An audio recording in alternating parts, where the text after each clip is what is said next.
Sunderlight Productions. Souvent, la photo sur Instagram, c'est une façon de se faire connaître et de se montrer. Mon invité, c'est tout l'inverse. La photographie, c'est sa bouffée d'oxygène, son ouverture au monde. C'est humain, sans limite, affranchi des exigences et des attentes du reste du monde. Ça ne l'empêche pas de cartonner sur Instagram et je suis même convaincu que ça l'aide à bien tourner. Dans cet épisode, on va faire un parallèle avec d'autres artistes, voir que la street, ça peut aussi se compter en musique et se rendre compte que l'art pour soi, c'est toujours mieux que l'art pour les autres. Et si cet épisode vous plaît et vous apporte quelque chose, n'oubliez pas de laisser un commentaire sur votre plateforme de podcast préférée ou de le partager sur les réseaux sociaux. Bonne écoute. Vous êtes tout est dans l'œil du photographe.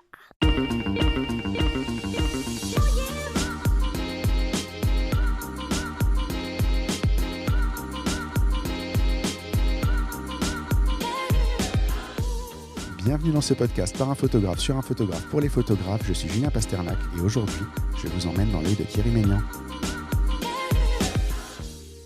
Bonjour, bienvenue. Enchanté de te rencontrer enfin. Merci. Ça fait un petit moment que je te suis sur Instagram. Je crois qu'on se suit de façon croisée sur Instagram depuis... ça doit remonter soit à Vuteara, l'épisode de Vuteara, qui doit être un des premiers que toi t'as entendu et que du coup tu m'as suivi et du coup moi je t'ai suivi parce que je trouvais ton travail intéressant, ou peut-être Valentine, mais on a quelques relations en street en commun. C'est assez rigolo. Donc bienvenue, merci d'avoir accepté l'invitation. C'est moi qui te remercie. Ça me fait plaisir d'avoir quelqu'un en face de moi. Je l'ai dit la semaine dernière quand j'avais enregistré avec Amélie, mais j'ai un peu perdu cette habitude d'avoir des gens en face de moi et de discuter en personne. Et c'est vrai que l'air de rien, l'échange est vachement plus sympa. On peut papoter avant, on peut papoter après, on peut faire des photos. On va certainement tous les deux, après l'enregistrement, faire un truc. Ça fait longtemps que je me dis il faut que je fasse plus de portraits, il faut que je fasse plus de portraits de tout le monde. Et que j'ai peu d'opportunités. En fait, je me rends compte que je fais des portraits audio des gens et que je fais pas leurs portraits alors que je les vois, et que c'est complètement idiot de ma part de pas en profiter. Donc du coup, on va certainement faire un petit portrait. Ouais. Celui qui illustrera le podcast, possiblement, sauf si je me suis complètement raté ou qu'on finit trop tard parce que derrière j'ai plein de choses à faire, mais ce sera probablement le mien. Sans problème. Ce qui sera rigolo. Ouais. Tu connais la première question du podcast, c'est l'elevator pitch. Tu es dans l'ascenseur, tu as 3 étages pour te présenter à Steve Jobs. Qu'est-ce que tu lui dis ? Alors, ce que je vais lui dire, c'est que je m'appelle Thierry Ménian, connu sous le nom du Petit Galmar sur les réseaux sociaux. Donc voilà, je fais de la photographie, spécifiquement de la photographie de rue. Donc voilà, mon travail est basé sur l'humain, sur la population, sur les gens. J'adore le noir et blanc et donc voilà, c'est un peu la photographie, c'est un peu mon ouverture au monde, on va dire. Voilà. D'accord, tu dis j'adore le noir et blanc et sur Instagram ta légende c'est j'adore la couleur. En fait j'aime bien les deux. J'aime bien les deux, mais la réalité c'est que il y en a qui disent que le noir est une couleur, il y en a qui disent que c'est une nuance. J'aime bien dire que c'est une nuance parce que l'être humain est nuancé, on va dire, tu vois. Le noir est un mélange de toutes les couleurs, en fait. Voilà, c'est ça. Et nous, on est nuancés, on n'est pas noir ou blanc, on est gris. On est tous gris. Exactement. J'ai vu, tu le mets beaucoup en avant et j'aime bien, parce que j'aime bien le matériel, hein, malgré tout. J'ai beau dire que la plus importante, c'est l'œil, machin, truc et tout. Enfin, quand t'as un Leica dans la main, t'as un Leica dans la main. T'as acheté un Leica un jour, j'ai l'impression que ça a été... Alors, c'était pas ton point de départ, mais ça a été la petite marche qui t'a fait passer un cap. Avant, j'étais au numérique. Ouais. J'avais un Ricoh GR2, je sais pas si tu connais. Ouais. Je suis un grand fan de Dado Moriyama, par exemple. Ouais. Et donc, j'étais un peu dans le mimétisme au début. Et donc, j'ai fait 3-4 ans de numérique en street, un peu avec la même démarche que lui. Je pense qu'aujourd'hui encore, j'ai la même démarche que lui, tu vois, un peu frénésique. Tu avances tout droit et tu te retournes pas. Et j'ai un ami qui s'appelle Ousmane, qui est lui qui était à l'argentique depuis un moment. Il me dit non Thierry, il faut que tu fasses l'argentique. Pour moi c'était trop dur, tu vois. Ouais. De pas voir ce que tu fais, pour moi c'était, je me dis je vais me louper, c'est pas possible. Et en fait c'est exactement la même chose. Donc j'ai acheté l'appareil, j'ai mis toutes mes économies dedans, en tout cas une bonne partie, et depuis je l'ai plus lâché. Je suis quelqu'un qui est attaché à l'objet. Et à partir du moment où j'ai un appareil, je le lâche pas, quoi. Je suis pas quelqu'un qui va changer. J'ai l'impression que c'est plus mon ami, on va dire. Je suis toujours avec, je le connais par cœur, je sais ses défauts, je sais ses qualités, et c'est ce qui est important. C'est une bonne philosophie. C'est vrai que c'est ce que je dis souvent, changer d'appareil toutes les 5 minutes. En fait, c'est le meilleur moyen de ne pas savoir s'en servir quand ça devient chaud. Et je raconte de temps en temps cette histoire, mais il y a 3-4 ans, je fais un job en connecté à l'ordinateur un soir, et le lendemain, j'ai une bar mitzvah. Et j'arrive dans la synagogue et je sors mes appareils et je veux faire la première photo du lieu. Et genre, il me reste 15 minutes avant que la famille arrive. Et mon appareil refuse de fonctionner. Et là, si tu connais pas ton appareil, t'as pas la moindre idée de où aller farfouiller dans les menus pour essayer de régler le problème. Alors effectivement, c'était juste, je l'avais mis en mode USB et j'avais pas fait sauter le truc. Mais quand tu sais pas où c'est, l'air de rien, et que tu as 10 minutes et que tu es en panique, ça devient vite compliqué. Donc, compliqué, connaître son appareil et lui rester fidèle, ou au moins rester fidèle à la même gamme pour toujours avoir les mêmes réflexes, je ne peux que te donner raison. C'est ça. À ta présentation, je rajouterai une chose, c'est parisien. C'est vrai. Parisien, moi je suis de la banlieue parisienne, du 77. Et donc, en fait, moi, depuis gamin, je montais à Paris. Je suis à une demi-heure de Paris. J'ai le train de banlieue qui vient à Paris. Et en fait, directement, je suis sur Paris-Est. Et donc, c'est peut-être pour ça aussi que toutes mes photos sont sur cette zone-là. Donc oui, les Parisiens, ça m'a toujours fasciné, en fait, Paris. Un petit gars de la banlieue... J'ai toujours aimé Paris, je sais pas, c'est une grande ville, au même titre que New York, au même titre que Tokyo. Ce sont des villes qui me fascinent en fait. Après, c'est des villes qui ont été très photographiées aussi. Exactement. Peut-être que ça fait partie de ton imaginaire aussi. Exactement, oui, mais on va dire Paris aujourd'hui, je vais pas dire qu'elle n'est pas assez photographiée. Aujourd'hui, on voit beaucoup sur les réseaux, surtout New York, surtout. Mais Paris, on voit pas assez, à mon goût, parce qu'elle est difficile à photographier. Paris, c'est pas facile. Moi, j'ai des amis new-yorkais qui sont venus parce que grâce à Instagram, on arrive à se faire des correspondants qui viennent à Paris, qui ont des difficultés à photographier sur Paris. C'est vraiment compliqué. Je sais pas si c'est Paris qui est difficile ou New York qui est plus facile en fait. Oui, parce que les gratte-ciel, les reflets, la lumière qui vient dans tous les sens, ça facilite forcément un peu les choses aussi. Malgré tout, les rues qui sont bien droites, qui sont toujours dans le bon alignement. C'est vrai que c'est très photogénique. Après, il y a aussi l'humain. Le français est très hostile à la photographie de rue. Très. Parfois, c'est compliqué. Donc, après, moi, j'ai développé comme un animal dans la jungle qui s'adapte à son milieu. J'ai développé une certaine facilité, un certain mouvement à faire de la photographie. Tu ne me verras jamais mettre l'appareil à l'œil, par exemple. Je me protège. Donc il y a plein de choses comme ça qui font qu'on s'adapte. C'est plus l'instinct de survie ou l'instinct du prédateur ? C'est les deux. Parce qu'il y a deux manières de faire. Il y a la chasse et il y a la pêche. Non, c'est un peu les deux. Toi, tu es plutôt chasseur que pêcheur en photo. Je suis chasseur, je marche beaucoup. Pour ceux qui se demandent ce que c'est chasseur et pêcheur en street photographie, le chasseur, il avance et quand il voit quelque chose, il fonce, il va shooter. Et le pêcheur, il va se poser dans un coin, il va faire un beau cadre, il va attendre qu'il se passe quelque chose dedans. C'est ça. Mardi, je suis sorti et j'ai marché 15 km. C'est bien, ça fait de l'exercice en même temps. Ouais, c'est ça. T'as une Apple, non, t'as pas une Apple Watch. Ça remplit les anneaux. Je me suis rendu compte, j'ai fait un mois, j'ai rempli tous mes anneaux et en fait, je suis sorti tous les jours faire des photos et je crois que la différence, elle est là en fait. On va passer à la partie interview proprement dite. Et on commence toujours par les trois mêmes premières questions. La première, c'est quel livre tu offrirais à un photographe et pourquoi ? En livre, je photographe. Pas le mien. Bon, le mien, on va dire. Je peux donner le mien. Tu l'as offert à un photographe aujourd'hui. C'est vrai. Merci. C'est vrai. Non, je ferais celui de Meyerowitz. J'ai oublié le titre. C'est le livre où il explique. Ah, il est derrière nous. Au cœur de la photographie. C'est ça.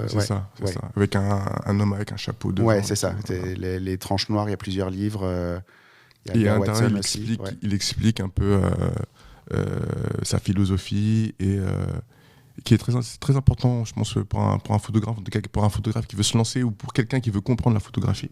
de rue en tout cas, elle est très importante. Il est extraordinaire ce livre, je l'ai lu, je l'ai dévoré. Moi, je crois en une journée, j'ai fini, même pas. Est-ce que tu connais celui d'Aido Moriyama? Lequel? How I Take Photographs. Tellement... il a fait un livre un peu dans le même esprit. Non, celui-là, je le connais pas. Alors celui-là, il est vraiment... Je te montrerai tout à l'heure, parce que c'est toi qui me parles d'Aido Moriyama, justement.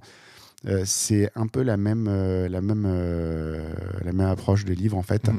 Et c'était assez fascinant. Et ce qui est génial avec ces bouquins, c'est qu'ils se lisent très vite, en fait. Ouais, c'est vrai. C'est assez impressionnant. Alors par contre, faut pas les poser une fois qu'on les a lus, faut les reprendre, faut les relire, faut les surligner, faut vraiment les dégueulasser, ces bouquins. C'est ce que j'ai fait, je pense que j'ai dû le lire 2-3 fois, je crois. Ouais, non mais moi j'écris dessus des fois, enfin je le faisais pas avant, mais maintenant tous les bouquins que je lis comme ça, je surligne, j'y vais franchement, parce que en vrai, c'est dommage, tu as accès à un savoir extraordinaire pour une quinzaine d'euros. C'est une masterclass à 15 €, quoi. Ouais. Non, mais je sais plus avec qui je parlais des formations et qui me disait j'ai fait ça. En fait, moi, je me suis rendu compte, j'en ai fait une il y a pas longtemps. Et là, je suis juste en train de la retranscrire et je me rends compte que j'ai retenu peut-être 5% de tout ce que j'ai appris dedans, et qu'en fait, juste la relire, c'est mieux que d'aller en faire une nouvelle. Ouais, c'est vrai. Donc, surtout que celle-là, elle est déjà payée, donc c'est pas mal. Très bonne réponse. Si je te demande, c'est quoi être créatif ? Être créatif, c'est d'être ouvert. C'est d'être ouvert et d'accepter le changement des autres et aussi de soi-même. Franchement, c'est ça, d'être créatif. Par exemple, si je prends mon exemple, j'ai toujours été créatif au détriment de l'école, je crois. Et donc, j'ai toujours dessiné. Et un jour, Basquiat, par exemple, parce que tu as vu Basquiat sur mon truc, il m'a donné un peu une claque, on va dire. Et j'ai vu sa peinture, ça m'a dit wow, c'est qui ce gars qui arrive, qui fait ce genre de peinture et tout. Et en plus, il est d'origine haïtienne, un peu comme moi. Donc forcément, on cherche toujours des modèles quand on est jeune. Alors lui, il est noir, américano-haïtien. Je suis franco-haïtien et guyanais aussi un petit peu. Et donc forcément, ça nous parle. Et donc, toujours dans ce truc-là, je me dis, c'est cool. Et j'étais un peu dans le mimétisme au début. Donc j'ai fait c'est une bonne manière d'apprendre. En fait, tu le dis comme si c'était un défaut. Mais en fait, être dans le mimétisme de quelqu'un à qui on aimerait bien ressembler, je pense que c'est la meilleure... Non, bien sûr. Bien sûr. Non, bien sûr. Et si je fais de la photographie aujourd'hui, ce qui est bizarre, c'est que c'est un peu grâce à lui. D'accord. Alors que ça n'a rien à voir. Ça n'a rien à voir. Donc voilà, la créativité, c'est ça. C'est accepter de créer. Parce que des fois, on se met des barrières. Des fois, on se met des barrières, on dit non, je peux pas. Lui, il a fait ça, je peux pas. C'est impossible, c'est compliqué. Il faut pas se les mettre. Il faut avoir confiance en soi. Ce que je trouve merveilleux, on parlait de Vutera tout à l'heure. Il a photographié, je sais pas si tu as vu cette espèce de mannequin géant sur le magasin Louis Vuitton, là, sur les Champs-Élysées. Un peu magnétique, là. Ouais. Et lui a été le photographié, donc je l'ai vu. J'étais pas au courant que ce truc-là existait. J'ai été voir. J'ai vu passer ça dans le feed de Vutera et je lui ai dit super, je vais aller voir. Et j'ai été. Et j'ai commencé à faire des photos. Puis je me suis dit, je vais pas faire ça, je vais pas faire un reflet, je vais pas faire truc, je vais pas faire machin. Et dans ma tête, tout ce que Vutera avait fait, c'était génial. Et tout ce que moi j'avais fait, c'était de la dope. Sauf que j'avais pas vraiment regardé son truc, donc j'y retourne. Et en fait, tout ce que j'ai pas voulu, je me suis pas autorisé à faire en me disant c'est trop bateau, c'est ce que je trouvais beau chez lui. Donc tu vois, il a fait un reflet. Vutera, pour le coup, il a cette facilité qui peut paraître kitsch sur les bords. Mais lui, quand il le fait, c'est pas du tout kitsch en fait. C'est super beau, c'est super carré. Et c'est pour ça que j'admire son travail. Parce que je pense que moi, si je le fais, personnellement, je pense pas que je vais aimer moi. Tu vois. Mais moi, quand je le vois, je vois son travail, je kiffe. Mais c'est rigolo comme tu t'autorises pas à faire des trucs que tu admires chez les autres. Parce que tu as l'impression, toi, que tu vas faire un truc ultra bateau. Ah oui, c'est clair. C'est quand même assez rigolo. C'est clair. Et c'est là que c'est ce qui définit l'artiste en lui-même en fait. Tu vois. Vutera, je respecte son travail. Il est très très très fort. Et donc voilà, c'est peut-être son créneau à lui et c'est peut-être pas le mien en fait. Voilà. Après chacun son style. J'ai bien aimé dans ce que tu as dit, être capable d'accepter son propre changement et celui des autres. Je crois que son propre changement, c'est peut-être le plus difficile à accepter. C'est difficile, bien sûr. C'est d'accepter, c'est de s'écouter en fait. C'est le plus difficile. Moi j'ai la chance de travailler un peu. J'étais aide-soignant pendant longtemps en santé mentale, en psychiatrie. Et tout ça, tout ce fonctionnement dans la tête, et moi j'essaye de me comprendre. Sinon c'est compliqué. C'était une chance en fait. Oui, bien sûr. Ah ouais, c'est une chance de ouf. Ouais. Ok. Qu'est-ce qui te fait déclencher ? Ce qui me fait déclencher, c'est l'humain, en fait. C'est l'humain. J'ai pas de choses particulières. Je vois une tête, je vois un mouvement. C'est un peu à l'instinct. J'ai pas de choses en particulier. Je joue souvent des gens normaux, en fait. Tu vois, je cherche pas. Ce que j'avais dit un jour, je comprends pas. La photographie, c'est pas photographier que l'extraordinaire. Et moi, je photographie l'ordinaire. L'ordinaire, ce que je vois dans la rue. Et je pense que c'est ce qui est important. Des fois, on essaie trop de chercher le sensationnel tout le temps, sans arrêt. Voilà, le petit truc qui fait que. Alors que des fois, dans la simplicité, il y a des choses extraordinaires. Voilà. D'accord. Ouais, mais c'est souvent le plus difficile, en fait. Oui, c'est le plus difficile, mais comme c'est à l'instinct. Après, je le dis toujours, hein, un photographe de rue, c'est un peu comme un sportif. Ouais. Il faut toujours pratiquer, faire ses gammes, tout le temps. Quand tu le fais plus, quand ça fait 6 mois, 4 mois, 5 mois, tu perds de vista, tu perds la vista, tu perds le ressenti, tu vois. Tu ressens plus la rue comme il faut toujours y aller parce que la rue elle change tout le temps. Elle change tout le temps à une rapidité extraordinaire. Tous les photographes, on a cette discussion souvent avec les collègues qui font du mariage. Quand tu as fini ta saison il y a 4-5 mois et que tu reprends le premier mariage derrière, c'est difficile. Le premier, et tu as perdu, toi, alors que ça fait pas longtemps et que tu en as fait quelques-uns quand même et tout, mais en fait, le premier, c'est tendu. Le premier mariage où tu te rends compte. J'ai fait un truc, c'était il y a des années, j'en avais pas encore des milliards. À la ceinture, tu vois, mais j'en ai eu un qui venait après une longue période où j'en avais pas eu. Et au moment de la sortie, j'avais rangé mes appareils, au moment de la sortie d'église. Et en me disant, on va enchaîner, machin et tout d'un coup, j'arrive devant, je vois tout le monde aligné, je fais, mais quel con! Je ressors tout en urgence. Et je recommence. Mais comment tu peux te dire ça? Mais en fait, j'avais tellement perdu le réflexe de ça que j'étais prêt à partir sans avoir fait la sortie de l'église, quoi. Ouais. C'est quand même c'est vrai. C'est quand même surréaliste. Et les gens qui écoutent, ceux qui font du mariage, ils doivent se dire mais c'est pas possible, t'es con ou quoi. Mais en vrai, ça devait être peut-être mon 7e ou 8e mariage. Et à l'époque, j'en faisais peut-être un tous les 3-4 mois, quoi. Ouais. Et à un moment, en fait, t'es déconnecté du truc. Et c'est vrai que mais c'est vrai. Là, pour le coup, aussi pour mon expérience, mardi, je suis sorti, ça faisait parce que j'ai eu les examens, j'ai repris l'école et tout. Et donc la photographie, c'est un peu passé au second plan, malheureusement. Et donc ça faisait peut-être 6 mois que j'avais rien fait, mais vraiment rien fait. Et donc je suis ressorti mardi. C'était compliqué. Ah ouais, t'as peur de t'approcher des gens. Ouais, c'est compliqué. On a l'impression que tout le monde me regarde. Donc c'était un peu compliqué. J'ai réussi à faire ce que j'avais à faire. Je suis pas très satisfait du rendu parce que je suis assez exigeant dans ma photographie. Mais voilà. En tout cas, c'était une bonne chose que je sois sorti parce que ça annonce bien pour l'année. Ça relance et puis on va falloir qu'on discute de faire des sorties ensemble aussi. Je pense. On va bien se marrer. Ce que je te propose, c'est qu'avant d'attaquer l'interview à proprement parler, on définisse déjà ce que c'est la photo pour toi. Puisque tu n'es pas professionnel, qu'est-ce que ça représente pour toi, la photo? Est-ce que c'est un hobby, un rêve, un métier potentiel? La photographie, avant tout, c'est un échappatoire. C'est quand je le fais, je me donne pas de limites, j'ai pas d'exigences. Dans une société où il y a des limites et des exigences.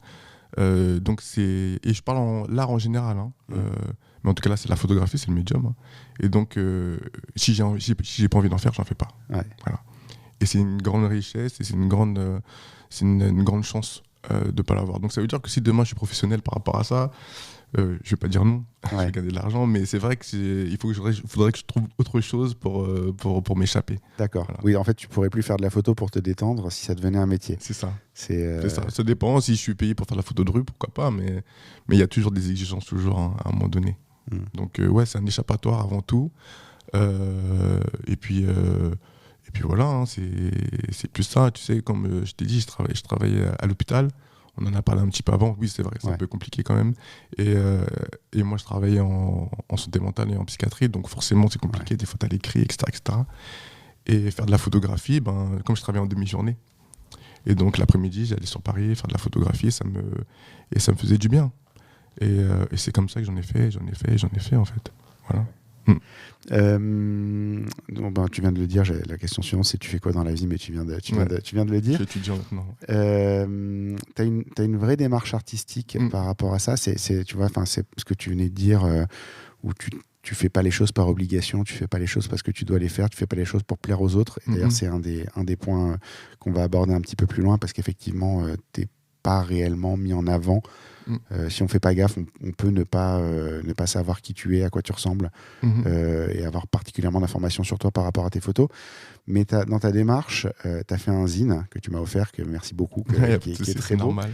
Mais tu as fait un zine où tu as peint les couvertures. Tu as vraiment eu cette démarche d'aller loin, en fait, là-dedans. Ça, je voudrais qu'on en parle. En fait, ça faisait quelques années que je faisais de la photo. Et puis Instagram, ça va 2 minutes, quoi. Surtout qu'en plus, avec le nouvel algorithme, je sais pas comment on le dit, mais on te pousse toujours à faire de la photo tout le temps, et de poster tout le temps, sinon en fait tu perds en visibilité, etc., etc. Et c'est contre-productif pour le coup. Et donc je voulais aussi contrecarrer ça et dire bon, Internet c'est bien, merci, mais je vais un peu servir un peu de ce qu'Internet m'a donné, on va dire, parce que voilà, Instagram, c'est grâce à Instagram qu'on est là. Et donc je me suis dit, je vais faire du papier. C'est ce que j'ai toujours voulu faire, hein. Dès le départ, ça a toujours été un objectif. Et d'un coup, sur un coup de tête, j'ai fait ça. Et donc voilà, je me suis dit, je vais tout faire moi-même. Je sais pas. J'avais peur de démarcher un éditeur et qu'ils me disent non, tu mets pas ça, tu fais pas ci, tu fais pas ça. Non, j'avais pas envie. J'avais un peu de sous de côté pour le coup. Donc je me suis dit, je vais le faire. Et je me suis toujours dit, j'allais faire la peinture de mes couvertures, en fait, parce que je pensais au livre d'Henri Cartier-Bresson. Ouais. J'ai pensé à lui et je me suis dit, tous mes livres, c'est moi qui vais faire mes couvertures, quoi. Je me suis dit ça. Mais je trouve que c'est une super approche, tu vois. Enfin, on parlait de mimétisme tout à l'heure, mais c'est des belles choses à imiter, ça. Franchement, c'est quand même déjà parce qu'il faut être capable de peindre. Même si je me rends compte que tu vois, j'ai 2 enfants qui sont jeunes. On va pas dire que c'est des super grands artistes, ils font des dessins d'enfants de 4 et 6 ans, mais le plus important, c'est de démarrer, en fait. Bien sûr. C'est de faire au départ quelque chose. Après, c'est bon, c'est pas bon, ça plaît à un, ça plaît pas à l'autre. On s'en fout, en fait. C'est à toi que ça doit plaire et tu dois être heureux de l'avoir fait. Mais c'est beau d'avoir fait d'avoir fait la démarche d'imprimer pour quelqu'un dont c'était pas le métier à la base et dont c'était même pas ta formation, en fait. Non. Donc Internet. C'est spontanément aujourd'hui les gens qui se mettent à la photographie et qui s'en approchent sur Internet, le réflexe c'est jamais d'imprimer. Non, c'est jamais d'imprimer. Après, j'ai quand même, c'est une grande importance l'objet quand même. Et j'avais l'impression que ça a immortalisé quand même mon travail. J'avais peur. Même si Internet, les photos restent, etc., mais c'est vrai que mon travail, je ne veux pas dire qu'il n'était pas pris au sérieux, mais en tout cas pour moi, pour qu'il soit pris au sérieux, il fallait qu'il soit sur papier, quoi. Et donc j'ai fait ce livre-là, j'ai contacté un poète que j'ai connu sur Instagram, parce que j'avais organisé une rencontre entre photographes il y a quelques années, où il y avait quand même pas mal de monde, 50 personnes, et je me suis dit, oh, il y a du monde et tout. Et il y avait ce poète-là qui était venu. Et depuis, on a gardé contact, et c'est lui qui a fait la petite phrase dedans à l'intérieur. Donc ça veut dire que tout le livre, c'est pas du rapporté, c'est que du vrai, on va dire. C'est que du vrai. Mais c'est hyper important. Mais c'est vraiment, enfin, c'est pas quelque chose d'évident pour la plupart des gens. Moi, je considère aussi que c'est important d'imprimer ses photos. Et j'ai constaté par le passé, alors le zine, moi je l'ai fait souvent en un seul exemplaire, mon année en photo. Et quand tu présentes ton travail à quelqu'un, tu vas au salon de la photo et tu arrives avec un zine ou tu arrives avec ton smartphone ou ton iPad à la main, c'est jamais la même chose. Et même avec des clients mariage, alors j'ai eu cette discussion il n'y a pas longtemps, je crois que c'était avec Amélie, donc l'épisode juste avant le tien, où en fait, moi je suis censé, si je veux vraiment faire le professionnel, ne publier que du mariage sur mon Insta.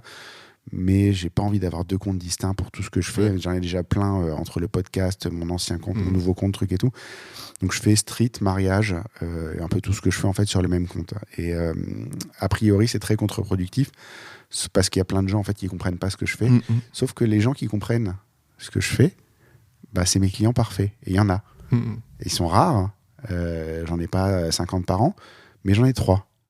Non, mais c'est génial, en fait, parce que ces 3-là, je suis le plus heureux du monde à les faire. Et en fait, je me suis rendu compte que quand je vais les voir, j'amène un de mes résumés de l'année de street photographie et je leur montre ça.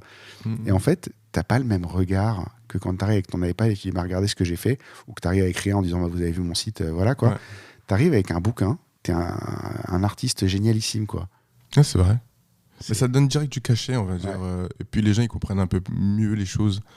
Que Internet et les réseaux sociaux, ça démocratise tout ça, en fait. Tout le monde peut mettre sur Internet. Oui, c'est ça. T'es un mec lambda parmi plein de mecs lambda, exactement. En fait. Ce qui va déterminer celui qui prend les choses au sérieux, c'est celui qui va prendre la démarche de faire tirer ses photos, de les imprimer, de les montrer. C'est ça, en fait, parce qu'en vrai, on se noie un peu dans la masse sur Internet. Avec les autres, en fait. Des bons, des moins bons, des mauvais. Bon, chacun fait ce qu'il veut, mais je veux dire, quand tu tires, il y a une démarche. Et c'est ça qui est le plus important. D'accord.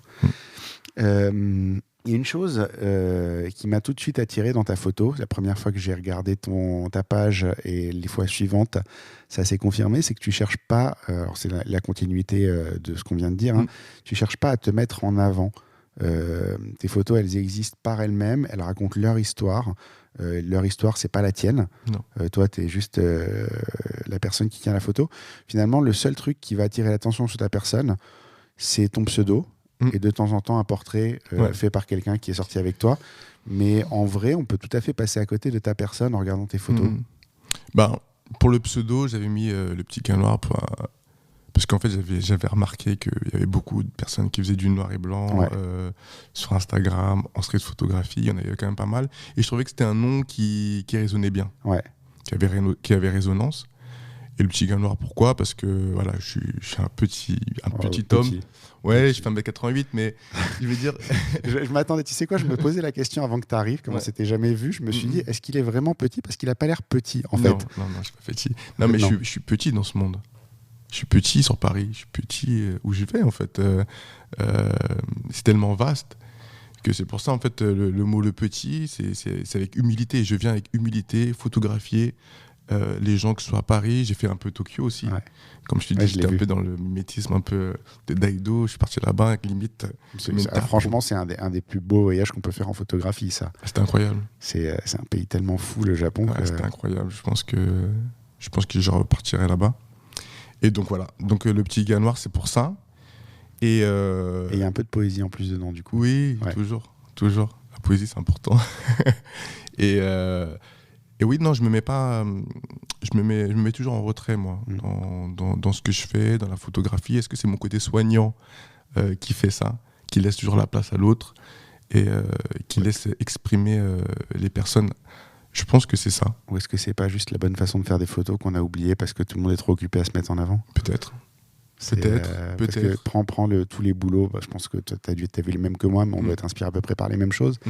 Quand tu prends un beau livre des années 80 où il n'y avait aucun moyen de partager autre qu'un bouquin ton travail, en fait, c'est rarement le photographe la star du livre. Non, c'est jamais. Jamais. Il y a son nom sur le truc parce que c'est lui qui a fait le boulot, mais tu prends un Subway de Bruce Davidson, jamais c'est écrit son nom sur la couverture, encore une fois, mais c'est pas un livre à propos de lui. Mais moi, j'aimerais bien que mes photos parlent d'elles-mêmes. Si tu regardes bien sur mes photos, je mets jamais de légende, par exemple. Jamais. Je parle du principe que chacun est libre d'interpréter ma photo. Moi, je l'interprète comme j'ai envie de l'interpréter, et la personne d'à côté de moi d'une autre manière. Et c'est ça qui est important, en fait. C'est l'interprétation. La photographie, c'est la même chose que... C'est un médium, mais tu prends une peinture, par exemple, moi, je vais l'interpréter d'une manière, l'autre d'une autre. J'aime pas légender. J'ai l'impression que je suis en train de diriger l'esprit de l'autre. Je légende très rarement. Et si je légende, c'est vraiment parce que il peut avoir ambiguïté. Et donc, à ce moment-là, je peux légender, mais sinon, je légende jamais. D'accord. Après, ça, c'est des grands débats, la légende. Est-ce qu'il en faut une, est-ce qu'il en faut pas une ? Il y a des partisans, il y a des... Voilà. C'est ça. Il y a des gens qui sont totalement contre. Si vous entendez ma voix qui se casse, c'est parce que mes enfants sont malades et j'ai été gentil, ils ont partagé avec moi. Il y a une autre chose qui m'a parlé, ça je te l'ai dit dès que tu es arrivé, je pense que c'est le déclencheur. Alors, ça fait longtemps que je te suis, mais il y a plein de gens que ça fait longtemps que je suis. Et il y a un temps en fait pour les invitations. Et l'autre jour, je regardais, donc ce que je fais souvent, je tourne sur Instagram, je regarde qui j'ai dans mes contacts, avec qui j'ai envie de parler en ce moment. Et je me remis sur ta page Instagram. Et je commence à défiler et j'ai cette chanson de Doc Gynéco qui me revient dans la tête. Donc Doc Gynéco, c'est Doc Gynéco, première consultation, 96. J'avais 20 ans, donc c'est un des albums de ma jeunesse. Aujourd'hui, les 3 qui me restent de cette période-là, c'est donc celui-là, La Bonne Attitude de Sinclair et MC Solar. Et en fait, il y a une chanson qui s'appelle Dans ma rue, qui est certainement un de ses chefs-d'œuvre. Alors, c'est Doc Gynéco avant qu'il tombe dans la marmite. Hein. Maintenant, c'est plus tout à fait la même personne. Et c'est dommage parce qu'il nous a fait un peu un Ronaldinho, tu vois, un mec qui dégueule de talent, qui aurait pu faire un truc extraordinaire et puis qui a choisi de faire l'autre passion, la passion égoïste pour lui, en fait, de pas nous faire profiter de ce qu'il pouvait. Mais bon, il nous a donné quand même un chef-d'œuvre. Et je retrouvais en fait cette chanson dans tes photos, ce qui était quand même, ce qui était quand même fou, et c'est ce qui va nous amener à plein de discussions sur ce que c'est de voir les choses, ce que c'est de les rapporter, parce qu'en fait, Doc Gynéco, dans cette chanson-là, pour moi, c'est un street photographe, c'est quelqu'un qui fait plein d'images de la rue. Je vais juste reprendre les paroles. Alors, j'ai pas le droit de diffuser la chanson parce que voilà. Je peux avoir des problèmes pour ça, mais les paroles, je vais lire juste le début parce que ça résume bien. Ma rue est bourrée de vices, à chacun ses délices, à chacun sa 8-6. Non, je vais pas rapper. Je ne ferai pas cet affront-là. Dans ma rue, les lascars se serrent la main. Ce n'est pas comme dans le showbiz où les mecs se font la bise. Dans ma rue, les Chinois s'entraident et se tiennent par la main. Les youpins s'éclatent et font des magasins. Et tous les lascars fument sur les mêmes joints. Dans ma rue, c'est une pub pour Benetton et tout le monde écoute les mêmes sons à fond. Mangeurs de cachère ou de saucissons. Et en fait, toutes ces images qu'on voit là, parce que c'est que des images, je les ai trouvées chez toi. C'est le melting pot, toutes les couleurs, toutes les races, toutes les religions. Tout, en fait, tu les as toutes tout illustrées. En fait, presque tu aurais pris la chanson, tu aurais dit tiens, je vais faire un clip ou un diaporama de cette chanson. En fait, tu l'as fait. Bah écoute, moi ça me fait plaisir. Après, je pense c'est d'où j'ai vécu en fait. J'ai grandi avec toutes les origines, toutes les religions, voilà, les musulmans, les chrétiens, les protestants, les juifs. Pour moi, c'est logique en fait. J'ai toujours eu cette relation-là avec tout le monde. Et je pense que ça se ressent aussi dans mes photos en fait. Je fais pas de différence. En fait, je fais pas de différence. Je peux faire la différence. Je dis moi je fais de la photographie que les noirs, que les trucs, etc. Non, moi, si je trouve que la personne, si je trouve que la situation est photographiable, je la photographie. Quoi. Je me pose pas la question. Mais c'est triste de dire je vais faire que ça en fait. Non, c'est clair, on se ferme en fait, c'est se fermer. C'est une chose d'être conscient de l'accès qu'on peut avoir, oui, voilà. Mais c'est autre chose de s'y limiter totalement et de refuser tout le reste en fait. C'est se fermer, non. Non, j'ai eu la chance de vivre avec tout le monde est chez moi. J'ai une famille où j'ai la chance où on est très ouvert d'esprit. Et donc ça, c'est aussi l'éducation beaucoup. Je peux remercier mes parents pour ça. Ouais, ça, de toute façon, c'est souvent on se rend compte, et tu vas voir, ça s'arrange pas avec le temps, on se rend compte en fait avec le temps qu'on ressemble de plus en plus à ses parents. Oui, grave. J'ai commencé à le réaliser autour de 25 ans. Ouais. À 35 ans, j'ai dit, je commence à sacrément ressembler à mon papa. À 46, je suis la copie conforme de mon père, et je pense que... Il faut l'accepter. À un moment donné, on le repousse, mais après, à un moment donné, en fait... Je vais même te dire pire, je me rends compte que mon père me rappelle mon grand-père maintenant. Bah, tu vois, donc ça ne fait que s'accentuer avec le temps. C'est ça. Mais voilà, en tout cas, ce parallèle avec cette chanson, avec cette musique-là, même avec la musique en général, souvent, on parle des inspirations, les gens ils te disent on va te sortir les films parce que c'est un médium assez proche. Il y a des gens qui disent la musique des fois, et je crois que jusqu'à maintenant, j'avais pas réellement compris ça. Non, mais c'est vrai. C'est vrai. Après, où je photographie, c'est un peu le 10e, le 18e. Ce sont des endroits où il y a du monde, c'est bondé de monde, il y a des vendeurs à la sauvette, il y a des coiffeurs, il y a des bouchers, il y a tout en fait. Est-ce que les coiffeurs racontent des blagues aux dealers? Je sais pas. C'est les paroles de la En tout cas, chanson. moi à l'époque, quand j'avais des cheveux, il me donnait des blagues, en tout cas, personnellement. Mais voilà. Donc, c'est des endroits que je connais les codes, parce qu'il y a des codes quand même. Ouais. Quand je dis des codes, c'est. Voilà, on sait où il faut aller, on sait où il ne faut pas aller, on sait quand faire de la photo, on sait quand pas en faire. Ouais, voilà. on sait qu'il ne faut pas photographier parce voilà. Donc voilà, mais c'est vrai que ça ressemble où j'ai habité, les gens avec qui que j'ai côtoyé. Voilà. Donc c'est pour ça peut-être que ce sont des endroits qui me parlent en fait. C'est familier. Oui, voilà. D'accord. Mais en tout cas, voilà, le parallèle entre toutes les formes d'art. En fait, je crois que tu es la personne idéale pour faire ce parallèle-là, parce que finalement, tu touches un peu à tout. Et du coup, comme dans le même temps, et le lien, je ne l'ai pas fait avant d'avoir vu que tu peignais. Le lien, je ne l'ai pas fait après avoir vu que tu peignais, je l'ai fait avant. Donc du coup, je me suis dit vraiment, c'est fou quand même, parce que dans le genre touche à tout, c'est quand même une belle illustration, quoi. Ouais, bien sûr, bien sûr. Je suis très curieux. Hein. J'ai fait à une époque, je faisais des clips vidéo, je fais des trucs. Je suis très curieux. J'aime bien toucher à plein de choses. J'aime bien. Je pense que je suis un hyperactif, je crois, mais je suis pas sûr. Il y a un truc à creuser en tout cas. Du coup, tout ça, ça me fait me dire que tu as peut-être un message, puisque dans les chansons, il y a toujours un message. Du coup, comme je fais le parallèle entre les deux. Tu as un message, tu as peut-être des observations à faire sur le monde et les gens, et c'est ta manière de les exprimer? Je pense que ma manière de photographier, en tout cas ce que je photographie, pour ma part, c'est le Paris de ma vision. C'est la vision que j'ai de Paris. Personnellement, moi, quand j'allume la télé, c'est très rare d'ailleurs, je ne retrouve pas le Paris que je vois quand je prends le métro, quand je regarde la télé, quand je regarde des films français. Je ne retrouve pas le Paris que j'ai toujours connu. Moi, j'ai 33 ans, c'est pas le Paris que je connais. Et j'ai l'impression que je documente. Et tu sais, des fois, ils disent « Oh non, la photo de rue, c'est interdit ». Bon, il y en a beaucoup qui parlent, ils ne savent pas de quoi ils parlent. C'est très fréquent. Voilà. Et je leur dis, mais vous préférez quoi? Vous préférez les photos encadrées, que vous voyez à la télé, qui ne reflètent pas la réalité? Ou nous, jeunes photographes qui essayent de documenter, et j'espère que vous nous direz merci dans 10, 15, 20, 25 ans, 30 ans.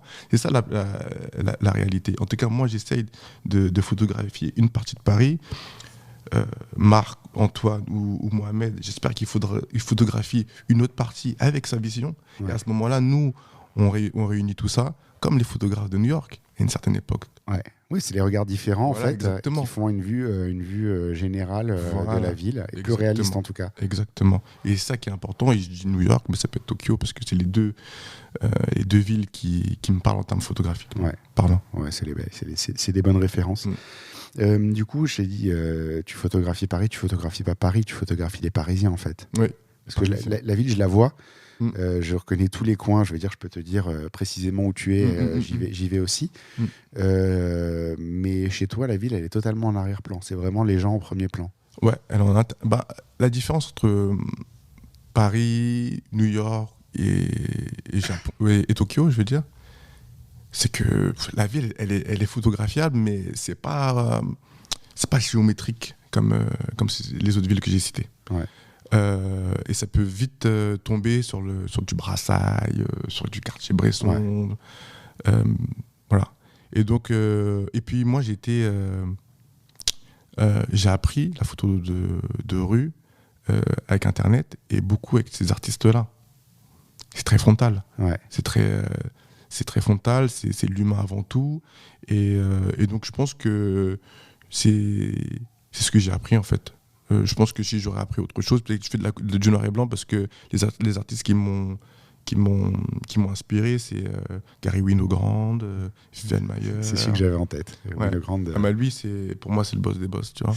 D'ailleurs, Viviane Maier, tu parlais d'elle, je l'ai pas dit tout à l'heure, mais quand tu parlais de l'appareil photo, d'avoir un truc mythique, il y a eu une expo sur elle il y a pas longtemps, j'imagine que tu as été la voir. Il y avait ces appareils photo dedans, et je trouve ça extraordinaire en fait, de voir l'appareil qui a servi à faire les photos. C'est clair. Que tu regardes. Elle est incroyable. Moi, j'avais regardé son documentaire. J'ai pas lu le livre, mais je pense que le livre et le documentaire, ça doit être un peu similaire. J'ai lu le livre, et le livre... Alors ça dépend, il y en a plusieurs des livres, il y en a un qui est bleu, qui s'appelle Viviane Maher révélée, il me semble, ou quelque chose comme ça.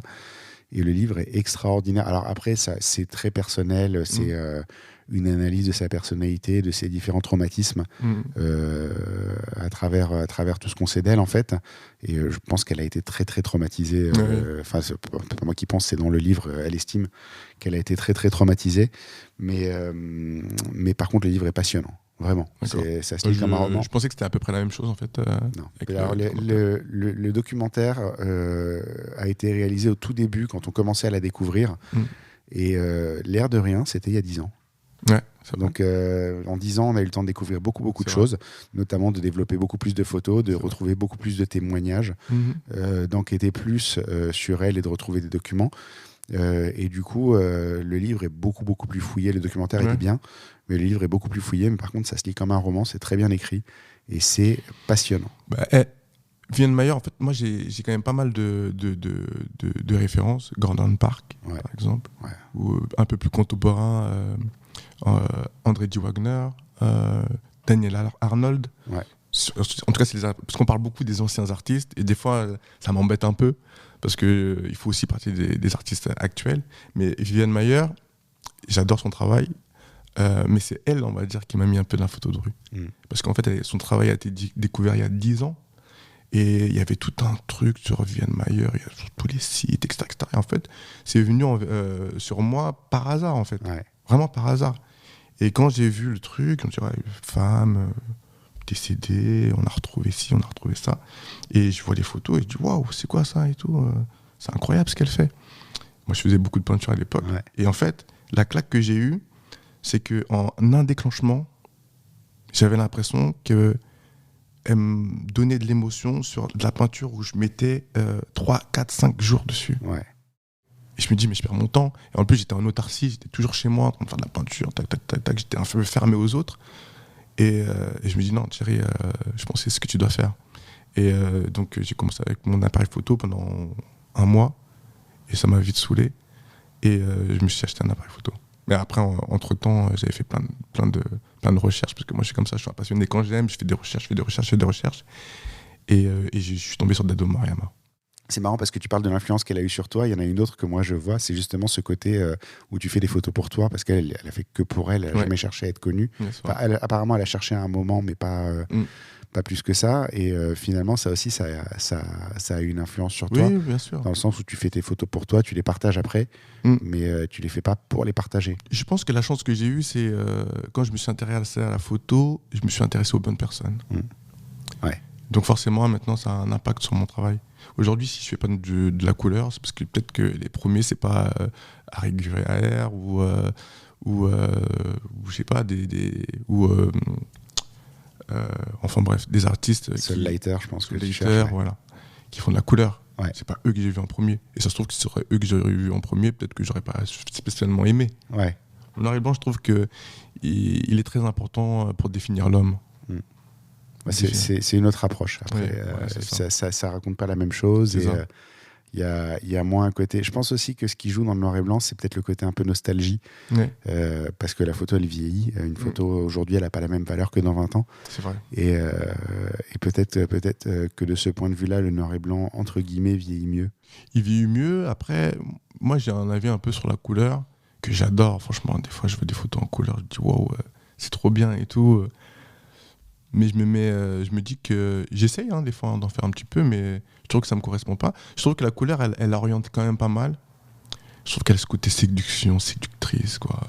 Il y a du rouge, je fais regarder, il y a du jaune, je fais regarder. Et moi, j'ai besoin qu'on se concentre sur la personne, en fait. Et je trouve que la couleur, des fois, elle déconcentre un petit peu. Après, c'est une autre approche. Avoir de la couleur dans une image, ça demande la plupart du temps une bonne gestion, surtout si tu veux construire une image réellement. Exactement. Et, c'est pas la même approche. Et c'est beaucoup plus de réflexion, et du coup, je pense que ça peut aussi être plus une approche de pêcheur que de chasseur. C'est ça. Exactement. Exactement. C'est pas à tous les coups, mais en tout cas, dans ta réflexion, tu dois en tenir compte. Et c'est vrai que peut-être le noir et blanc t'autorise un petit peu plus de liberté. Un peu plus de liberté, ouais. C'est à réfléchir.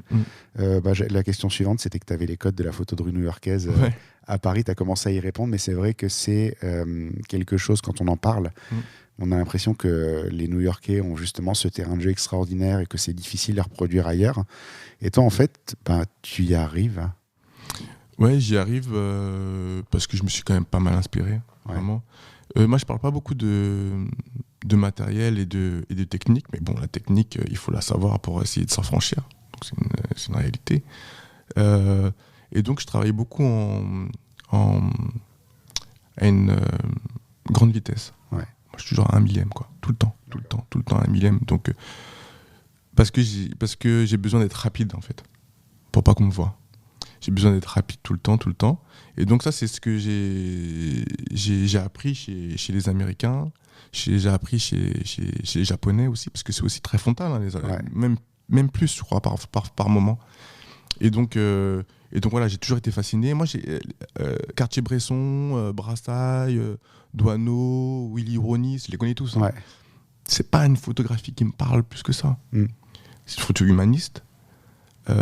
Mais c'est pas une photo c'est très calme. C'est plus vieux en fait, et c'est pas le même matériel. Et il y a comment dire, la photo de rue française, il y a un trou dans la timeline. À un moment donné, j'ai l'impression qu'il y avait plus de personnes qui faisaient de la photographie de rue, comme si c'était une pratique qui était dédiée que aux anciens. Et là, ça commence à avoir ce renouveau aujourd'hui, mais ailleurs, ça a toujours continué. C'est pas faux ce que tu dis. Tu sais que je réalise qu'en fait, je serais pas forcément capable de te citer un street photographe des années 70 à Paris, quoi. Il y a un trou. Et après, il y a aussi le grand défaut et la grande richesse de la France, c'est qu'on a beaucoup d'artistes incroyables. Ce qui veut dire que on est un peu rompu de tout ça et que on se contente de ce que les anciens ils ont fait. Ouais. Et qu'on se rend pas compte que si on se contente que de ce que les anciens ont fait, on n'aura plus rien pour nous dans 10, 15, 20 ans, 30 ans. Et ça, c'est dommage, il y aura un gros trou en fait. On aura des images de BFM, de CNews et c'est tout. Tout le problème de la photo, c'est qu'on réalise pas sa valeur avant d'en avoir besoin, et quand on en a besoin, c'est souvent 10 ans plus tard. Exactement. Quoi. C'est assez vrai. On va aborder un autre aspect de ta pratique photographique, qui est que tu tentes des choses différentes, parce que on a parlé de street photographie jusqu'à maintenant, mais par exemple, j'ai vu, donc tu as un ami qui s'appelle Ousmane, avec qui tu sors pas mal, tu as fait un portrait de lui en studio, avec un autre appareil que ton Leica, avec, je sais plus le modèle en tête, mais... C'était un moyen format 6.6. Mamiya. Non, c'est pas Mamiya, c'est... Ouais, je te le dirai. Bon, on retrouvera, je mettrai la photo avec toutes les infos dessus. Tu as fait un portrait posé qui était très réussi de ta maman, que je trouve touchant en plus, parce qu'il y a tout le côté émotionnel qui peut aller avec, qu'on voit ressortir de la photo. T'as pas peur d'expérimenter des choses, de te lancer dans quelque chose, de le partager, parce qu'on peut le faire et ne pas le partager aussi. C'est une option. Toi, t'y vas. C'était une période aussi où j'avais besoin de faire autre chose que la photo de rue. Quand on regarde bien les grands photographes, ils faisaient de la photo de rue, mais ils faisaient autre chose à côté. Soit ils faisaient de la photo de mode, soit ils faisaient de la photo de reportage, etc. Mais en tout cas, ils se diversifiaient. Donc ça, c'est quelque chose qui a été ancré dans ma tête dès le départ. Ouais. Et donc, je fais quand même pas mal de photos de rue, mais à un moment donné, je voulais faire un petit peu autre chose et je voulais faire un peu de portrait. Et ce qui m'est venu en premier, c'est photographier ma mère. En plus, surtout que j'avais acheté l'appareil photo et moi, je me suis fait avoir, j'ai acheté sur le bon coin, bref. En fait, l'appareil photo, il m'a coûté très, très, très cher. Et donc, j'ai dû le réparer et j'ai fait un test sur ma mère, quoi. Ouais. Et j'ai fait la photo, mais sans prétention aucune. Hein. Mais c'est un joli test quand même. Oui, c'est un joli test. Je pense que je vais le refaire encore mieux, je pense. Et donc, pour moi, c'est important de faire autre chose que la photo de rue, tout le temps. Ça me permet de me diversifier, ça me permet d'être plus calme, d'être plus posé. Parce qu'en fait, la réalité, c'est que la photo de rue, on ne contrôle pas tout. On ne contrôle même pas grand-chose. La lumière, on ne la contrôle pas, les gens ne la contrôlent pas. On contrôle pas. Des fois, on oriente, mais on ne contrôle pas tout. Et c'est vrai que quand tu fais un peu de portrait, tu contrôles. était plus, et c'est plus calme, c'est plus posé. Donc c'est pour ça que j'aime bien faire un peu les deux. Ça fait un peu balance, on va dire. Et du coup, ça t'a appris des choses dans ta manière de communiquer avec les gens. T'as recoupé des choses par rapport à ta pratique de la street ou ça n'a rien à voir? Totalement. Non, ça n'a rien à voir. Rien à voir. Mais la première fois que j'avais fait ça, je transpirais de ouf. Ouais. Ouais, je stressais, c'était bizarre. Quand j'avais photographié mon ami, parce que c'est autre chose. C'est autre chose. Là, il faut discuter, il faut parler. Tu mets l'œil dans. Voilà, il faut cadrer. Voilà. Il faut être sûr de ce qu'on fait, en fait. Ouais. Que la photo de rue, tu sais, des fois même, c'est l'énergie que tu recherches. T'as l'impression que si tu sais pas ce que tu fais en photo de rue, on va pas s'en rendre compte, en fait. Alors que voilà, exactement. Et puis, moi, sur la photo de rue, je cherche l'énergie plus qu'autre chose. C'est l'énergie le plus important. Mais même sur le portrait, en fait. Oui, aussi, c'est vrai. C'est juste que tu l'obtiens pas de la même manière, en fait. L'énergie, dans le portrait, je crois que c'est un peu toi qui es obligé de l'insuffler. Ouais, c'est ça. Au portrait, alors que dans l'autre sens, elle t'arrive dessus et tu l'attrapes, quoi. C'est ça. T'as juste à te mettre sur son chemin. C'est ça. Du coup, dans ta manière de shooter en street, je m'étais demandé si tu travaillais beaucoup en hyperfocal, si tu visais, ou si tu y allais, par exemple, de la hanche en pré-réglant simplement ta distance de mise au point. Mais en gros, voilà, la question, c'était ça. La question, c'est, moi, j'ai un 28 mm. C'est une grande focale. Et en fait, ça me permet de... Je l'utilisais exprès parce qu'en fait, ça me permet de maximiser mes chances d'avoir une personne dans mon champ. Voilà, le 26. L'inconvénient, c'est que tu dois être prêt parce que plus tu es loin, plus ça fait vide. Ouais. Donc forcément, c'est pour ça que je suis toujours prêt. Après, au niveau des réglages, moi, comme je t'ai dit tout à l'heure, je suis en vitesse. Ouais. Je suis très rapide. Donc forcément, la vitesse, tu la cales par rapport à ton ouverture. Ouais. Donc, généralement, quand il y a un peu moins de lumière, tu ouvres un peu plus, etc. Ouais. Donc voilà. Donc tu peux me voir à 2.8, tu peux me voir à 8. Ça dépend en fait de la lumière qu'il y a. Un jour très ensoleillé, voilà, ça va être un peu plus. Ok. Exactement. Et en termes de process, par exemple, il y a une série photo sur ta page. Tu es en train de prendre un SDF qui fait sa toilette sur un arrêt de bus. Donc, il y a plusieurs photos. Tu t'en parles en disant voilà mon process. Mais clairement, tu lui tournes autour, il te voit, il sait que tu es là. Comment ça se passe? Ça, c'était une époque où je pense que je venais d'avoir mon appareil. Ça faisait pas très longtemps que je l'avais. Donc, j'étais tout excité. Ouais. T'avais encore l'adrénaline qui te poussait à faire des trucs comme ça, quoi. Exactement. J'étais tout excité. Et en fait, il faisait pas sa toilette. En fait, j'étais un monsieur. D'ailleurs, je le remercie parce que c'est une très bonne photo. Je pense que c'était une photo majeure de mon travail. Et il prenait du gel hydroalcoolique. Et je pense que c'était pour le boire, en fait. Ouais. En fait, en tout cas, moi, en tant que soignant, j'ai bien vu. T'as vu des gens qui buvaient ouais. Et donc, je pense que c'était pour ça. Et en fait, je l'ai vu. Et je l'ai pris en photo, et c'est vrai qu'il m'a vu à un moment donné. Et il n'y a pas que lui, en fait. En fait, il faut savoir qu'en photo de rue, c'est pas la personne qu'on photographie qui est dérangée. Ouais. C'est souvent les autres. Ouais. C'est souvent les autres qui vont dire « Ah, qu'est-ce que vous faites, monsieur? Vous n'avez pas honte ?» Dieu merci, on m'a jamais interpellé. J'ai toujours été assez discret. J'ai toujours senti le truc de ne pas y aller ou d'y aller. J'ai des amis photographes qui sont déjà fait agresser. Ouais. Moi, jamais pour le moment. Est-ce que parce que je suis grand ou... Ouais, je pense que le fait d'être grand et costaud, ça va quand même un peu aider. Donc non, ouais, je l'ai vu. J'ai pris une photo et je me suis dit non, la scène est trop bien pour que j'en prenne qu'une seule. Et donc à ce moment-là, j'en ai pris 2, 3. Et oui, il m'a vu. Au moment où il m'a vu, je crois que j'ai arrêté, je ne me rappelle plus. Et après, je suis reparti, et j'étais tellement pressé de voir le résultat. Et puis, j'étais content du résultat. Ouais. Et c'était une des seules fois où j'ai mis l'œil dans le viseur. D'accord.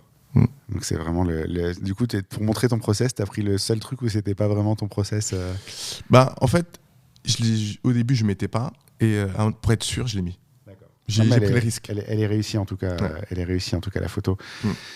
Dans ton feed, alors on va plus aller du côté des Reels, mais tu as pas mal de références artistiques. Clairement, tu as une vraie culture, artistique, et tu as partagé des choses d'artistes, on en a parlé un petit peu plus tôt, mais notamment dans ce que tu as partagé, tu as questionné la représentativité, tu as questionné le fait de qui tient la caméra, qui tient le pinceau, parce que l'extrait exact, c'est qui tient le pinceau. Et la façon dont le sujet, du coup, est traité ou vu par le monde. Et les deux exemples que tu postes, j'aborde ce sujet-là parce qu'en fait, c'est 2 exemples sur une dizaine de vidéos. Donc, ça fait quand même un 5e. Je pense que c'est un sujet qui te tient à cœur quand même. Oui. C'est Basquiat qui dit il y a peu de peintres noirs. Et c'est Sabine Weiss qui dit souvent, je suis la seule femme au milieu de plein d'hommes. Et je suis traité, alors on parle de Sabine Weiss dans les 70 ou 80, je suis traité comme une femme, entre guillemets, dans un monde d'hommes, quoi. Oui, mais moi, c'est important pour moi parce que je suis une personne noire, issue de la banlieue. Et donc forcément, des fois, j'ai l'impression que en tant que photographe, en tout cas, c'est ce que... Comment dire ? J'ai l'impression que des fois, on attend autre chose de moi. Ouais. Moi, je vois beaucoup de photographes de ma génération qui issus du même milieu que moi et qui, on leur demande des choses. Et moi, j'ai pas envie forcément de les faire. On leur demande quoi ? On leur demande de photographier des Air Max, la cité. T'as le droit de t'intéresser qu'à la street, en fait. Voilà. C'est à la street photographie, la culture street. Voilà, exactement. Voilà. Et moi, j'ai envie de m'affranchir de ça. Je peux. Moi, j'ai une culture street, bien sûr.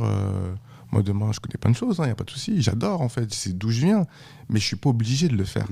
Oui, c'est pas parce que tu as un accès privilégié que tu es obligé de te cantonner à ça. Exactement. Quoi. Et des fois, je trouve que les médias, dès que tu les approches, on va te demander t'es d'où, tu viens, tu fais quoi, mais nani. Après, quand tu montes ton travail, ils ne comprennent pas vraiment, ils s'attendaient à autre chose. Ouais. Tu vois ce que je veux dire ? Ouais, le stéréotype. Voilà. Il faut que je photographie des rappeurs, des trucs. Moi, ça m'intéresse pas. Voilà, désolé. Ouais. Non, mais c'est important aussi. Je veux dire, on parlait en préparant, on parlait de Vulandes. Donc pour ceux qui connaissent pas, c'est un photographe noir américain qui vit à Détroit, qui a beaucoup photographié les gens de son coin. Donc il a un accès privilégié à une population qui est noire.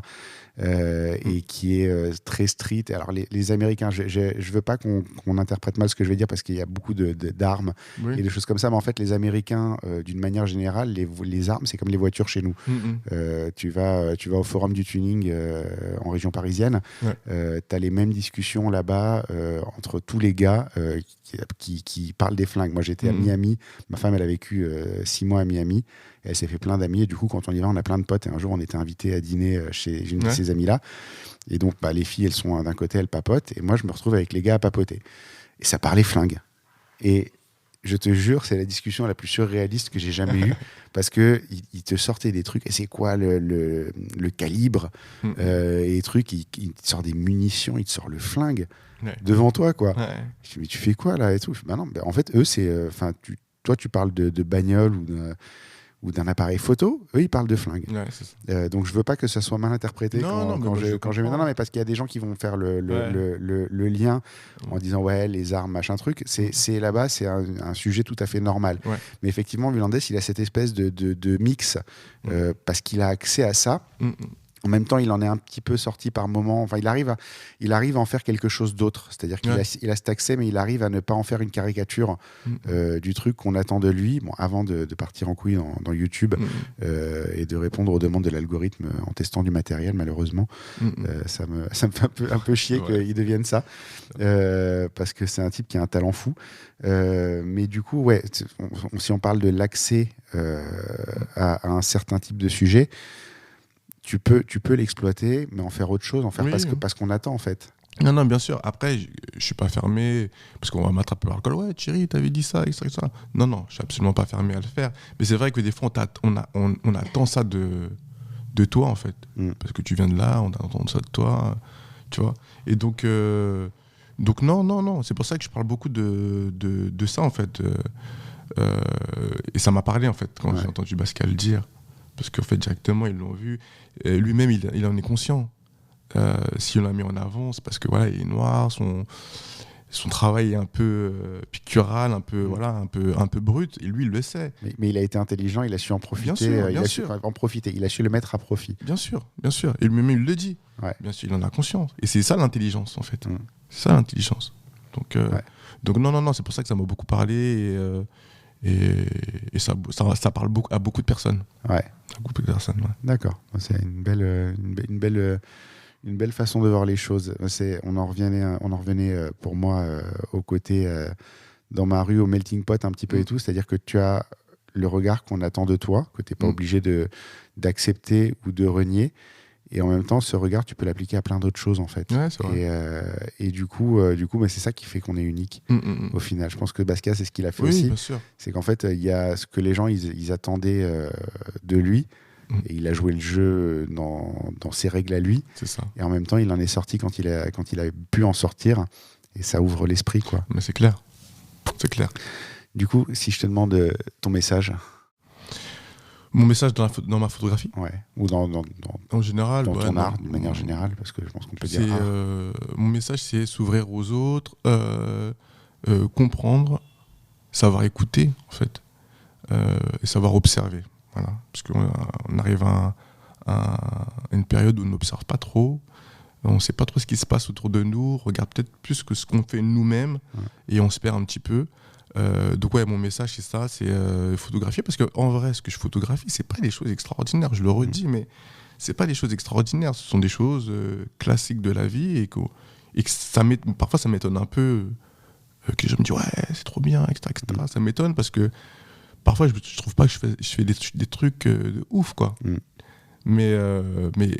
Mais on est tellement envahi par plein de choses que les choses simples deviennent des choses extraordinaires. Et puis on est tellement resserré sur son petit groupe à soi, son petit nombril à soi, qu'on oublie un peu de regarder aussi et de discuter avec les autres. Quoi.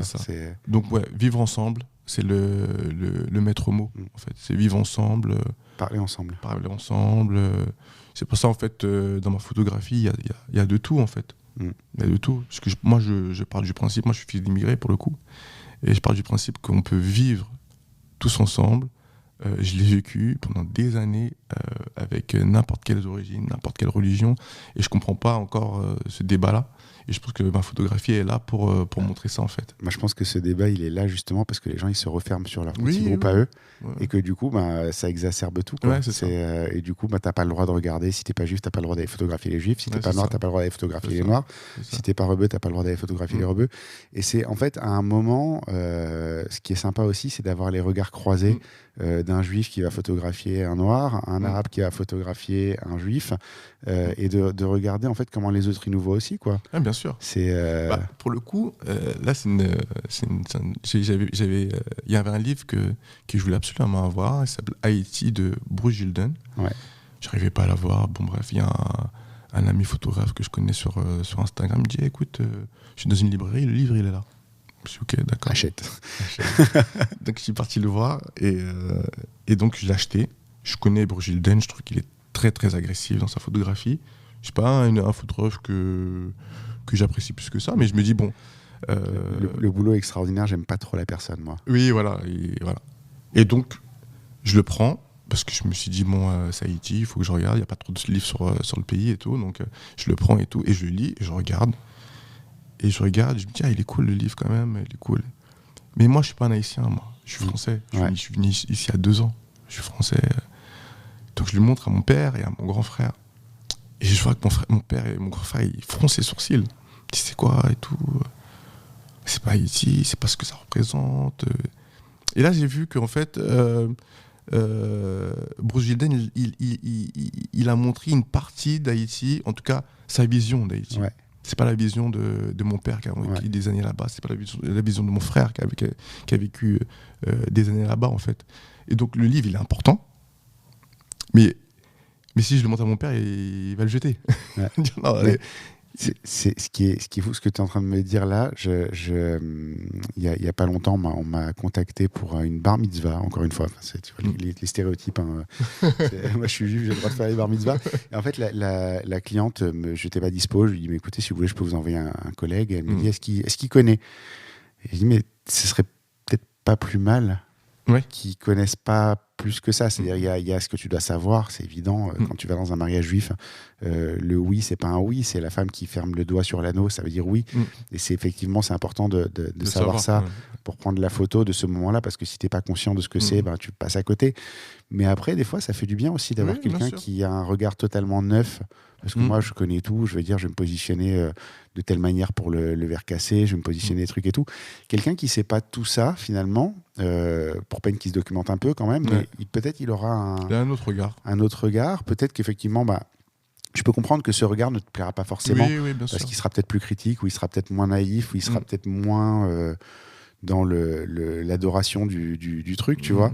Mais un autre regard, quoi. Oui, mais bien sûr. C'est pour ça que je dis le livre, il est important. En tout cas, pour moi, il est important. Et puis, je me suis dit, quand j'ai vu ma famille avoir cette réaction-là, je me suis dit, bon, Thierry, il faut peut-être que toi aussi t'y ailles et que tu photographies là-bas, avec ton regard à toi, et faire ressortir quelque chose. Donc, c'est un projet aussi. C'est chaud quand même, parce que là, du coup, ton père va juger ton boulot. Ouais, mais est-ce qu'ils sont... Ouais, c'est vrai que mon père va juger mon boulot. Après, mes parents, ils ont toujours été... Étonnamment, mon père, mais ma mère a toujours été derrière moi sur tout ce que j'ai fait. Mon père aussi, bien sûr. Mais mon père est toujours plus en retrait, tu sais. Papa, quoi. Voilà, tu vois. Je connais, toujours en retrait un peu. Et mine de rien, c'était son anniversaire il y a 2 jours. Et je lui ai dit, papa, je vais te prendre en portrait, parce que je ne l'ai pas encore pris en portrait et tout. Il m'a dit, ok, pas de souci. Donc voilà, c'est cool. Une belle photo qui arrive bientôt. Je pense. Ça va être cool. On arrive à la conclusion de l'épisode. Ok. Première question de la conclusion, c'est le pire moment de ta carrière de photographe ou d'artiste? Le pire moment de ma carrière photographe et d'artiste, est-ce que j'ai un pire moment même? Pire moment, on va le dire, c'est à l'époque j'étais au Ricoh GR, et il n'y avait pas beaucoup de personnes qui l'utilisaient, le Ricoh, à l'époque. Je ne sais pas si aujourd'hui ils l'utilisent, c'était au numérique. Et donc la marque m'avait contacté. Ils savaient ce que je faisais. Ils me disaient, on aime bien ce que tu fais, etc. On te rémunère et tout. Je dis, ok, pas de souci, sans problème. Et donc ils m'ont dit, ouais, tu fais une vidéo, un genre de vlog et tout. J'avais déjà fait un vlog auparavant, ils avaient bien aimé. Et donc je l'ai fait. Et en fait, à la fin, on me dit, non, en fait, on voit trop les visages, etc., etc. Et mais en fait, c'est le travail que j'ai toujours fait, en fait. Et donc ils ont essayé de me dire de faire autrement et tout. Et moi, je lâchais l'affaire, en fait. J'ai dit non, c'est bon. Alors, je veux pas dire que c'est le pire moment de ma carrière, mais j'ai toujours une méfiance quand il y a des organismes qui viennent m'approcher, parce que j'ai tellement peur qu'on me bride, en fait. Ils ont quelque chose à vendre, donc forcément, exactement. Quand il y a de l'argent, il y a du contrôle. Exactement. Quand il y a du contrôle, il n'est pas toujours pour toi, quoi. Voilà, c'est ça. Donc j'ai eu du mal. Mais je dirais pas que c'est le pire moment, mais c'est un des moments pas très agréables. Ils sont magiques quand même des fois. J'ai fait une formation avec un photographe qui s'appelle Théo Jaffre, qui est plus connu sous le nom de Théo Lavabo en ce moment, parce qu'il fait de la chanson. Et en fait, il racontait un shooting qu'il avait à faire avec une marque. Ouais. Et il se trouve que ce jour-là, c'est un type qui fait vraiment des trucs très, très... il part très loin dans le délire. Et donc, un jour, il fait ça, et manifestement, il n'était pas ultra inspiré. Donc, le client lui dit non, c'est pas du Théo, c'est pas ce que j'ai demandé. Donc, il dit ok, tu veux du Théo, je vais te faire du Théo. Donc, il fait 1000% ce qu'il fait à côté. Et le client lui dit c'est trop. Non, mais attends, c'est pas assez, c'est trop. En fait, tu veux ça, c'est ça que je te donne. Et ça m'a marqué ça, parce que ce côté où des fois, en fait, quand tu crois qu'on attend quelque chose de spécifique de toi, moi je trouve ça paralysant, en fait. Oui, bien sûr. C'est pour ça que j'aime pas travailler pour quelqu'un, en fait. Je travaille jamais pour personne. Je trouve que, comme j'ai dit au début de l'interview, c'est une interview, du podcast, on va dire plus, parce que c'est une discussion quand même. C'est les deux. Et que, en fait, je veux que la photographie soit un échappatoire, c'est tout, en fait. Et dès que ça a commencé à venir me parler, à me dire des trucs, ça commence j'avais la tête grosse comme ça. Je me dis non, c'est bon. Il y a de la pression de la photo, c'est pas possible, en fait. Et donc, depuis ce jour-là, on m'a déjà approché, mais ça m'intéresse pas. D'accord. Pour l'instant, en tout cas. C'est quoi le meilleur moment de ta carrière? Le meilleur moment de ma carrière en photographie, toujours. Ouais. Moi, je pense que c'est quand j'ai obtenu mon Leica, je crois. Ouais. Je suis pas très matériel, mais quand je l'ai eu, je l'ai eu avec sacrifice. Ouais. Donc forcément, quand je l'ai eu avec sacrifice, forcément, t'es doublement content de l'avoir. Ouais. Et c'est pour ça que je l'utilise sans arrêt, tout le temps. Et je pense que c'est le meilleur moment de ma carrière, parce que avec ce Leica-là, j'ai réussi à faire ce livre-là. Ouais. Je suis là devant toi, je rencontre des gens. Un bon appareil te donne envie de sortir faire des photos, un bel appareil. J'avais mon Ricoh avant. Mais c'est vrai que quand j'avais le Ricoh, je faisais les mêmes photos, parce que j'étais à peu près pareil. Quand tu regardes bien les photos du Japon, c'est au Ricoh, c'est pas à l'argentique. J'ai à peu près le même process, parce que c'est du 28 mm. Même mon traitement sur Lightroom, j'ai essayé de me calquer un peu sur le contraste de l'Atrix, un petit peu, tu vois. Parce que moi, je suis un grand fan de l'Atrix 400. Mais quand j'avais le Ricoh, les gens, ils me voyaient pas comme un photographe, parce qu'en fait, c'est un petit appareil tout petit. Et quand je disais, moi, je suis photographe, je fais non, on ne prenait pas vraiment au sérieux. Quand j'ai eu le Leica, je te jure, le premier jour, je marchais dans un truc, monsieur, vous êtes photographe, mais je faisais la même chose qu'avant, en fait. Et ça qui est marrant, c'est que l'appareil aussi montre aussi l'importance du photographe, étonnamment, même si je trouve ça un peu bizarre, mais en tout cas, c'est une réalité. Maintenant, c'est les petits appareils qui font le photographe. À une époque, c'était des machins énormes pour avoir un 5D. C'est vrai. Moi, quand je suis passé au Fuji, là, ils sont juste à côté, avec des petites optiques et des trucs vraiment tout petits. Je me disais, qu'est-ce qu'ils vont dire les gens et tout. Et en fait, ils avaient l'impression que mes appareils Fuji étaient plus chers que les Canon. Ouais. Et je me suis dit, écoute, ok, vas-y, crois ça, c'est pas un problème. On arrive à la toute dernière question. Ouais. Qui me recommanderais-tu pour un prochain épisode ?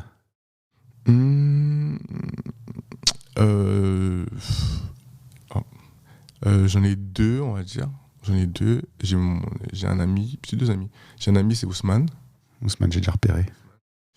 Donc Ousmane Diaby. Lui, j'aime bien son travail. Et Alexandre Martin. D'accord. Alexandre Martin, connu sous le nom de Âme Photographie de rue. D'accord. Âme Photo de rue. Donc c'est les deux. Il y en a un qui fait de la photo de rue en noir et blanc, similaire au mien, et l'autre aussi, mais il est plus sur le moyen format 6.6. Bon, je note les noms, je vais aller voir ça d'un petit peu plus près. Ousmane, comme je te suis et que je vois que vous êtes souvent ensemble, du coup j'ai regardé son travail et je le suis également.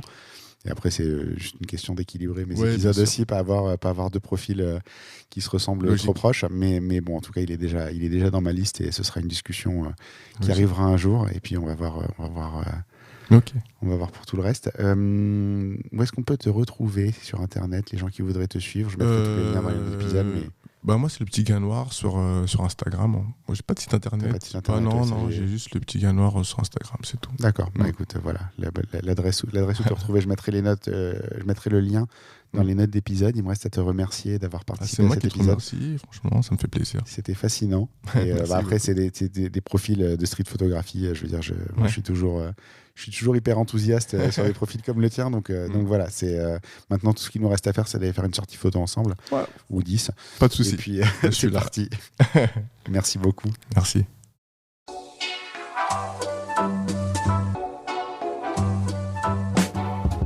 Merci d'avoir écouté cet épisode. N'oubliez pas de nous laisser une note et un commentaire sur Apple Podcast et Spotify pour nous aider à monter dans les classements. Vous pouvez également aller sur le blog Dans l'œil du photographe à l'adresse www.dlodp.fr. C'est tout pour aujourd'hui. On se retrouve au prochain épisode dans l'œil d'un nouveau photographe. Dans l'œil du photographe, merci, c'est fini.